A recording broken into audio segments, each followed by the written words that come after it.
सामान्य संजोगों राजनेताओं અને તે પણ ધારાસભ્ય કે સાંસદ બન્યા બાદ જનતાને અને જનતાના દર્દને ભૂલી જતા હોય છે તેવી માન્યતા છે, પરંતુ આ વાત રાજ્યસભાના સભ્ય એવા મયંક નાયક સતત ખોટી સાબિત કરી રહ્યા છે।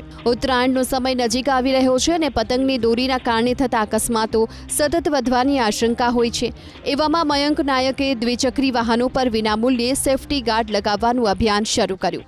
મહેસાણાના તોરણવાડી માતા મંદિર ચોકમાં સેવાલય નામના પોતાના કાર્યાલય પાસેથી પસાર થતા તમામ દ્વિચક્રી વાહનોને ઊભા રાખી ખુદ મયંક નાયક અને તેમના કાર્યકર્તાઓ સેફટી ગાર્ડ લગાવે છે।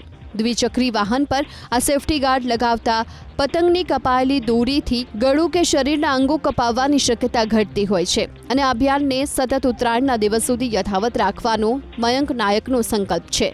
એટલું જ નહીં, ઉત્તરાયણ પૂરી થયા બાદ લપેટાયેલી અને રોડ પર ભરાયેલી દોરીઓને એકઠી કરી તેનો નાશ કરવાનો પણ સાંસદનો સંકલ્પ છે।